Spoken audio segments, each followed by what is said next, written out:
Voilà, alors on est là avec Kajungulu. Bienvenue, Monsieur Kajungulu. Merci, Pasteur David Kilolo. Merci pour l'invitation. Oui. Je salue tous les capables de la sœur, Action commune pour la République, avec mention particulière au capable président, honorable Eliezer Ntambouin Pochi Charmant, à la capable secrétaire générale Sophie Kakoudi Yumba, du double brassard Elie de Kabalo. Je salue tous les capables de Lukunga.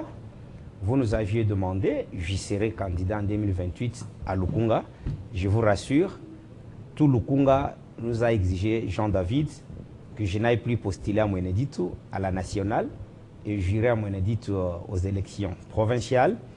Et je serai candidat député national à Lukunga, sur place à Kinshasa. Et dans le cadre de notre fondation, Maître Joseph Kajungulu JKM, coordonné par Didier Ndamou-Diandongolo, nous avons déjà commencé les travaux. C'est comme ça que nous rassurons Lukunga, nous y serons. Et puis je salue aussi le travail que fait le ministre des Finances, Doudou Famba. Courage, parce que lorsque vous avez un jeune à ce grand ministère qui est en train d'innover, en introduisant par exemple la facture normalisée, et puis il rend la traçabilité financière, la procédure est respectée, plus question de paiement en mode d'urgence, paiement tweet. C'est quelqu'un qu'il faut encourager. Ici, la paye des fonctionnaires, des agents de l'État devient maintenant régulier. 28, tout le monde est servi. Voilà pourquoi nous encourageons Doudou Famba de faire fi le bruit inutile que nous avions suivi dernièrement dans des médias, dans les réseaux sociaux. Parce que ce qu'il fait aujourd'hui, même les institutions de Bretton Woods trouvent que maintenant il y a traçabilité, fiabilité et la stabilité même du taux d'échange. Vous savez, aujourd'hui, Jean-David, vous avez votre DTO. Il suffit seulement de faire contre-expertiser votre dossier dans un cabinet des comptables, le cabinet fiduciaire. On vous fait payer. Vous n'avez plus besoin d'aller à Maluku faire 40 jours pour se faire payer au ministère des Finances. Donc, nous demandons aussi à Doudou Famba de peser fort. Nous sollicitons aussi la grâce, nous implorons la grâce du président de la République, s'il peut vraiment accorder le ministre des Finances la chance de lui proposer les futurs DG de différentes régies financières dans le sens de donner au chef de l'État Kampanganzevu, Félix Tshisekedi, le moyen de sa politique. Voilà pourquoi je salue aussi Wagner Kaikomba, la capable ministre des Affaires étrangères. Je l'appelle capable parce que sa façon de faire, elle est comme si elle est capable de la sœur. Ce qu'elle est en train de faire, vraiment, ça mérite des encouragements. Voilà pourquoi je tiens à demander seulement toute la population d'accompagner le ministre des Finances dans ce qu'il fait et il doit continuer comme ça. Vous allez voir qu'il n'y a pas de conflit entre l'IGF et le ministère des Finances. C'est parce que l'homme est sérieux, jeune qu'il est, il est en train de marquer son temps. Nous voulons quand même les gens qui peuvent révolutionner les choses. Parce que c'est ainsi que nous implorons le président de la République 2028 qui arrive. Peut-être c'est avec ces gens comme les Doudou Famba et les autres jeunes qui s'affichent comme nous autres, on peut impliquer la nouvelle classe politique Jean-David. Voilà, et puis en définitive, je ne cesserai pas de saluer aussi les capables de Mweneditu, qui souvent quand je suis sur la télé 50, ils nous suivent. Il y a même capable Ndieka Jani qui m'a demandé de vous saluer parce qu'il aime souvent votre prestation comme journaliste professionnel. Mais, vous avez parlé de DTO, c'est que c'est le ministère des Finances, mais on a suivi la sortie médiatique de Nicolas Kazadi qui a parlé de la jouissance. C'est qu'aujourd'hui, malgré tout ce que vous faites, c'est toujours la jouissance en jouissance. Non, vous savez, en droit, il y a un principe. Nemo audituru turpitudem. Il ne peut se prévaloir de sa propre turbitude. Vous savez, quand on est un homme d'État, c'est comme ça que moi, je ne voudrais même pas parler de cette affaire, de sa sortie médiatique. Il est responsable de ses propos et ce qu'il est en train de faire. Parce il a dit des vérités. Hein? Donc, bon, si ce sont des vérités pour les autres, parce que vous savez ce qui est grave. Lorsque nous apprenions à l'époque, à la faculté des droits à l'Inikil, la procédure pénale, soit le droit pénal, on nous disait, nous, pas les Nyabirungu et les autres, les professeurs Kavunja, et nous disait, nous, que le nœud d'un magistrat, c'est comme le nœud d'un champ. Donc, quand il entend seulement l'odeur de la corruption, concussion, détournement, malversation financière, il doit se saisir d'office. Lorsque la personne vous dit que les Congolais, nous avons l'habitude, parce qu'il a parlé au pluriel, il dit nous avons les habitudes, s'il y a le projet, on se partage l'argent et on vient réfléchir après. Mais c'est grave, quand on a été collaborateur proche du chef, on ne peut pas se comporter comme ça.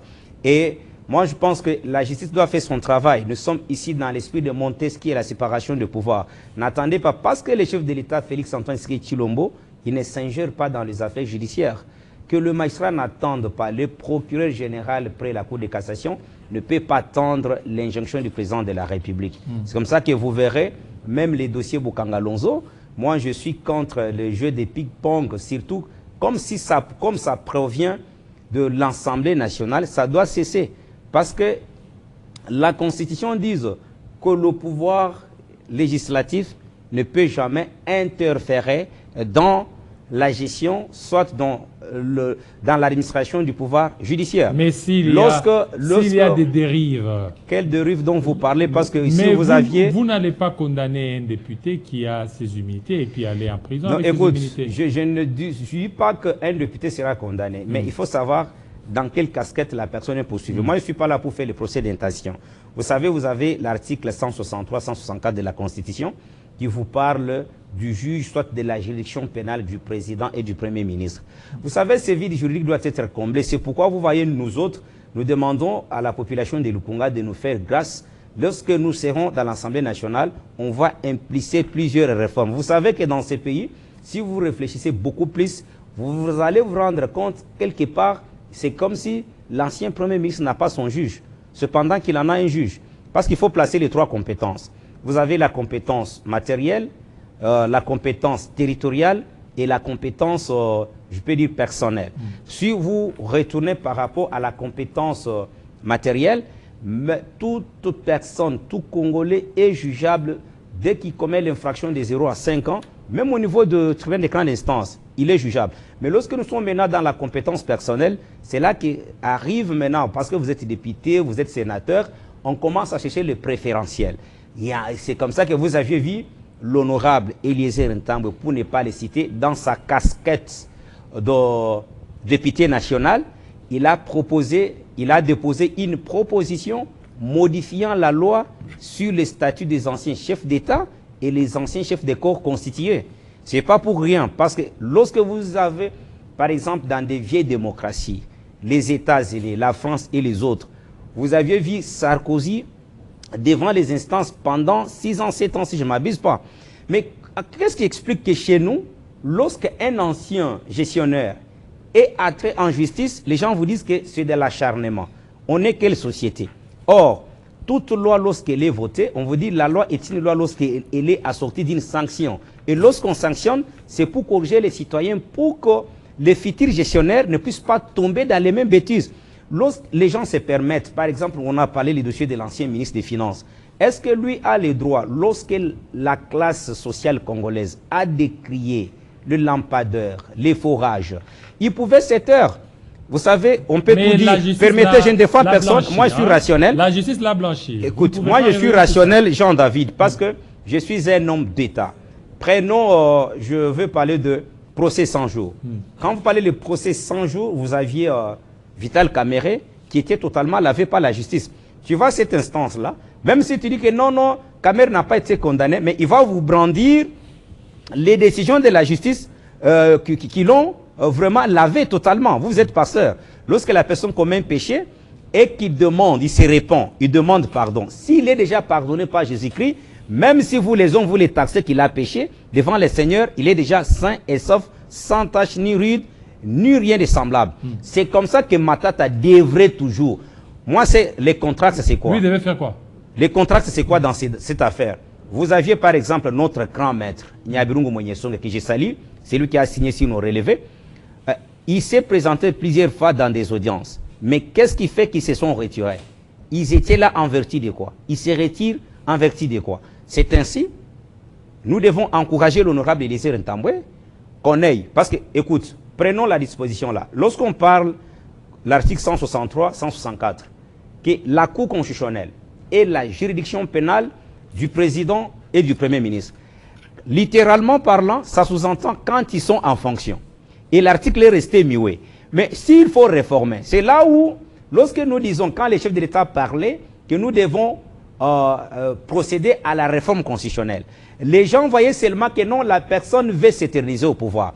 Or, quand on est un vrai juriste, qu'est-ce qu'on pouvait dire? On dit la Cour constitutionnelle est la juridiction pénale du président et du premier ministre pendant et après l'exercice de leurs fonctions. Voilà quand on est sérieux. Parce que lorsqu'on légifère, on dit la loi est votée d'une manière personnelle et individuelle.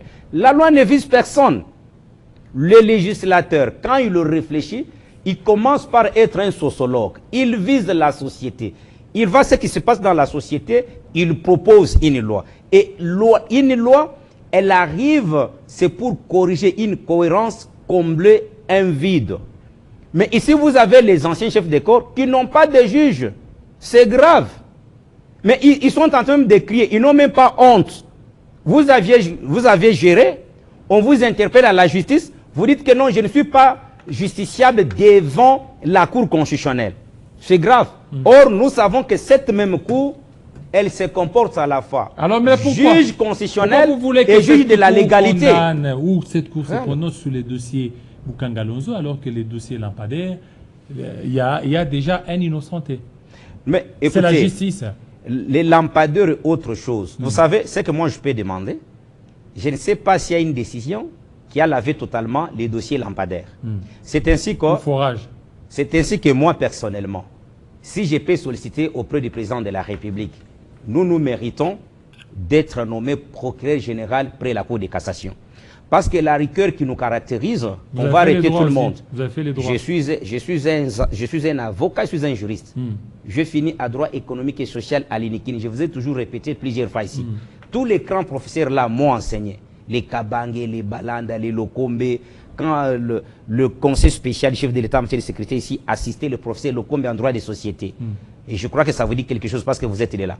Cela veut dire, nous méritons d'être procureur général près la Cour de cassation. Parce que moi, je vais arrêter sans état d'âme. Dans un État, lorsque vous gérez, on n'a pas d'état d'âme. Il ne suffit pas de. Et lorsqu'on vous confie les responsabilités, Jean-David, vous savez qu'on ne vient pas en politique pour se faire de l'argent. En politique, nous y sommes, c'est pour servir. Mais les gens quittent les affaires. C'est comme certains députés, ils sont là. Il est député, il n'a jamais proposé aucune loi, il n'a jamais contrôlé, il est seulement député d'un coin, peut-être de Kinshasa, d'une autre ville. Il est seulement député comme ça, dit non. Donc les coopérants politiques, ils sont là tout simplement pour entrer dans des bureaux de DG de ministres. Vous les suivrez, il n'a jamais proposé, il n'a jamais contrôlé. Or, traditionnellement parlant, nous connaissons la mission d'un député, d'un parlementaire, c'est légiférer et contrôler. Tu vois, un ancien ministre, il se permet de vous dire que non, on a créé plusieurs établissements et on a engagé les gens en masse sans respect d'aucune disposition légale. 53 établissements. C'est une façon d'insulter le peuple congolais. Donc on n'a jamais été à la hauteur. C'est ainsi que, tu vois la situation que traverse le pays aujourd'hui. Je suis sûr que le président de la République, là où il sait maintenant qui est qui, à qui on peut confier les responsabilités. Voilà, c'est comme ça chez nous, à la sœur, nous avons une phrase magique.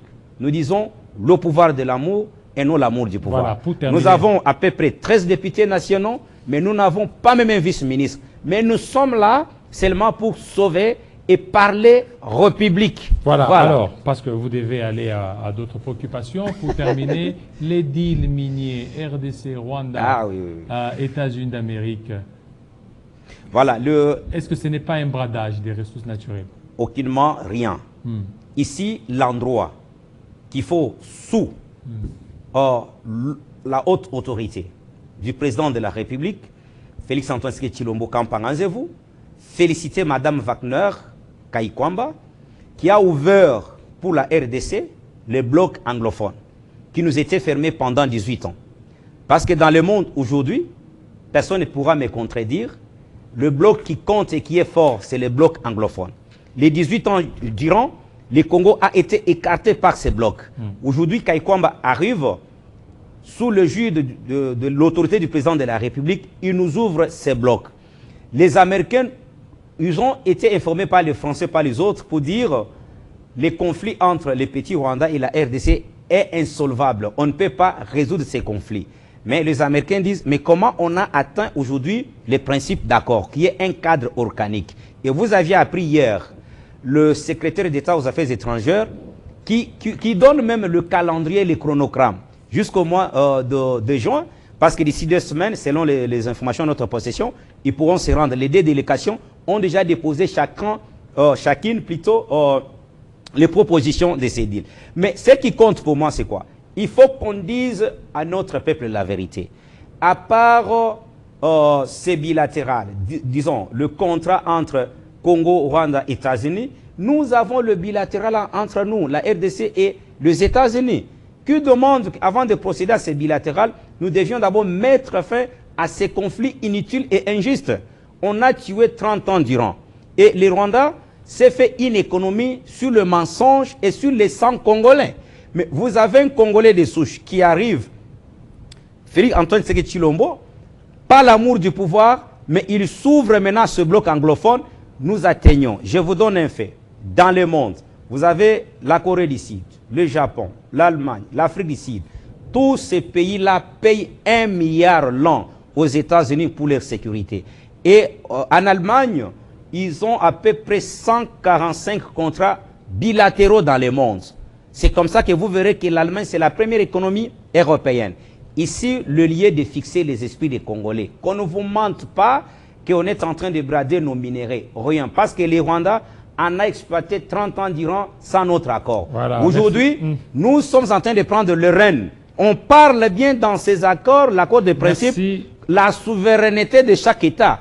Donc on ne peut pas s'agresser mutuellement. Et on sait, le monde sait. Tu sais, le monde, dans les concerts des nations, les intérêts entre les États sont les intérêts égoïstes. Les Américains savent que les Congolais n'ont jamais agressé les Rwandais. Tout ce qu'on est en train de faire, c'est pour formaliser seulement les choses. Mais ici, restons cohérents, soudés derrière le président de la République pour le résultat. Voilà pourquoi les gens comme Doudou Famba méritent l'accompagnement et il doit être à côté du chef de l'État pour la traçabilité financière imposée au pays. Merci beaucoup, M. Kajungulu. La suite.